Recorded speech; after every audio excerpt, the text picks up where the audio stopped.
As always, I hope everyone's doing well. Today we're going through the narrative essay assignment for, as the screen says, Fall 2023. And I hope that this gives you a good overview of what I'm asking for in this narrative essay. Option one: Green asserts that he is really, really good at Googling strangers because he has put in the work and he has a knack for it. And then he talks about an event that illustrates his skill. Your prompt is, what is something you are really, really good at because you have put in the work and you have a knack for it? Relate a personal experience that illustrates how you use the skill or how you developed this skill. With the latter one, it might be two or three experiences. Make sure you combine them together if you try that. My examples: I am great at accumulating stuff. I have more comic books and baseball cards and fountain pens and pocket knives and you name it, books. I got way more crap than I know what to do with. And I'm 65 years old. I've spent a lot of time developing the skill. I think there's perhaps some family uh, contributions to all of this.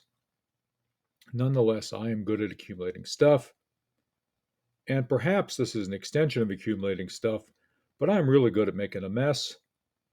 And even though I'm good at making a mess, I'm fairly good at living with clutter. I am not going to show you a photo of my desk where I'm making this recording. Suffice it to say, it is full of crap. I'm also really good at what I would call bachelor cooking.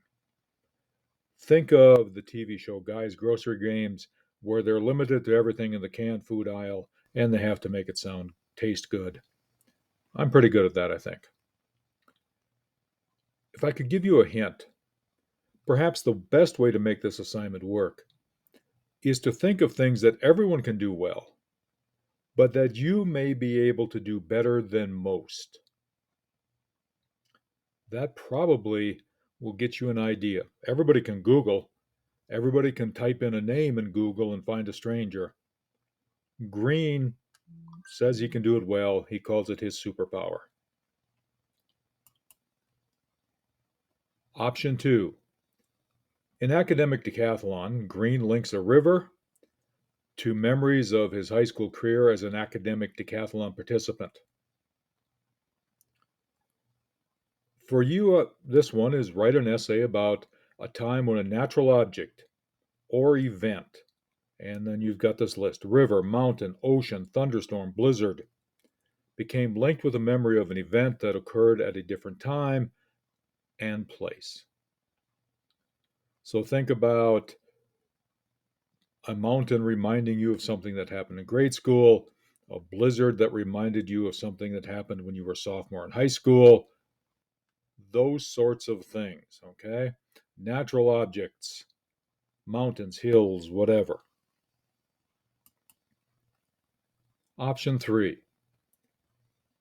Green uses an experience with his son and a brown oak leaf to observe we are never far from wonders, and wonders do not cease.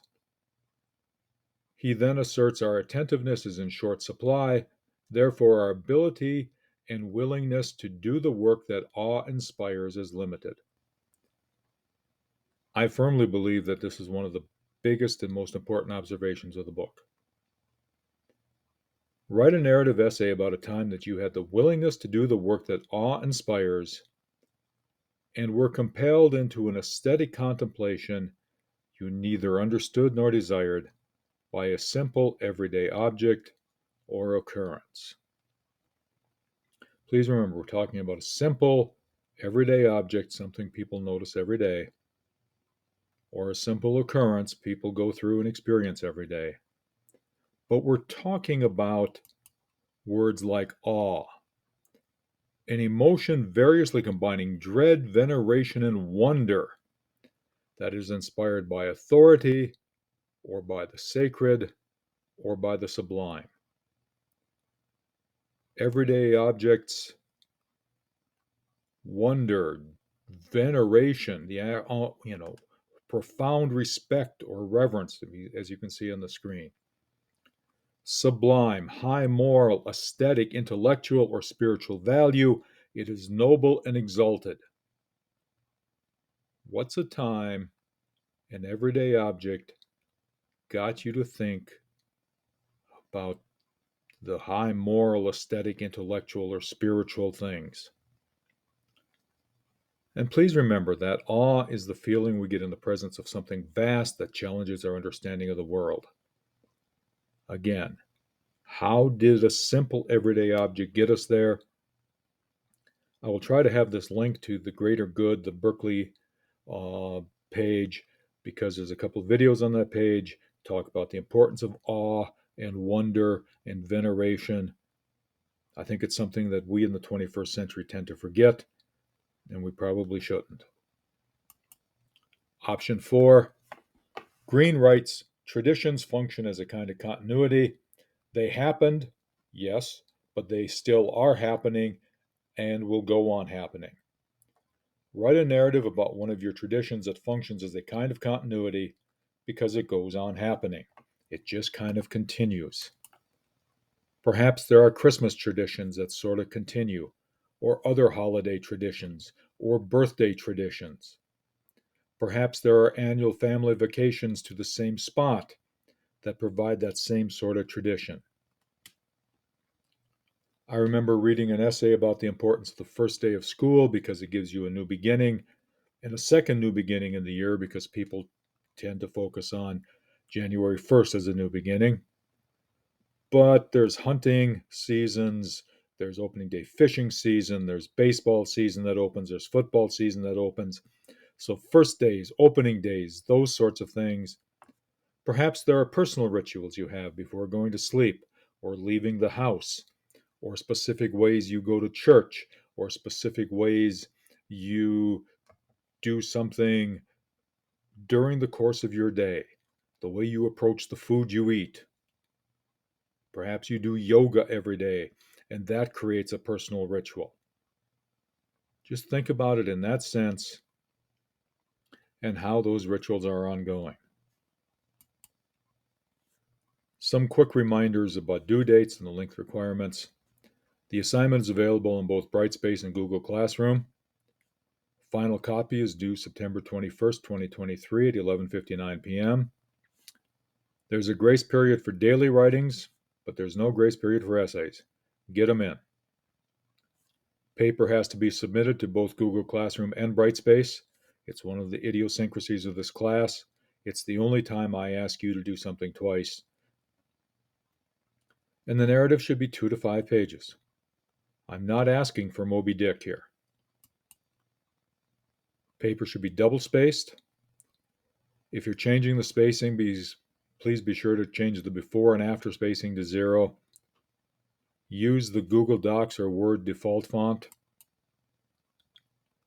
Your name, your class period, response to, I have author's name, but response to the prompt, and the due date should be placed in the first 4 lines in the upper left-hand corner.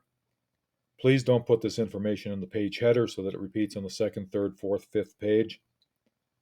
And this information should be single-spaced. It should look like the example you see on the screen right now. Each paper needs a title. The title should be in the default font and centered on the page. There should not be an extra double space between the title and the body of the paper. It should look like what's there. You see the heading, you see a title, you see an introductory thing, no extra double spacing, just a normal double space between the title and the first line, and notice the indent for the paragraphs. Remember, plagiarism and other work, or plagiarized work, will receive a 0. Using AI to write the papers, consider plagiarism in my classes, and I'll use Turnitin, Google Classroom, and any other tools I have available to detect plagiarism and AI. A couple of just quick hints. Avoid vague use of demonstrative pronouns, this, these, those, And avoid also this guy, this one time, these people. Be specific, be as concrete as you possibly can. There'll be a different video talking about concreteness that'll be up later today as well, and will also be talked about in class. Work to have sentence variety. And for me, sentence variety means 3 or 4 things. Change the sentence beginnings. They should not always begin with the man, the man, the man, the woman, the boy, whatever. They should not always begin with I in a narrative. Have different sentence types, a simple sentence, a compound sentence. Vary the length of sentences. And as part of that, use short sentences for the most important details or points, longer sentences to set the stage. Finally, Mount Marty has an expressing self rubric for its Gen Ed classes, and this is one of those Gen Ed classes. The thesis here is not going to be as big of a point as the organization, as the concrete details, and as the sentence structure. Your narrative should have a central idea, but the point of the narrative is to tell the story. So please work to tell the story. I think that's going to wrap this part up. There's going to be a couple more videos about the narrative itself today and some tips for writing the narrative essay. There'll also be a couple of videos talking about what Green does well for a narrative essay, and we'll kind of try to tie everything together between now and Thursday. In class, either today or Thursday, I'll be talking about the writing groups a little bit. Please remember that the writing workshops start next week. Double check which group you're in and which day you need to report to class. Once again, I hope you're all having a great day. Hope to see you all in class the next class period. And again, I hope this has been helpful.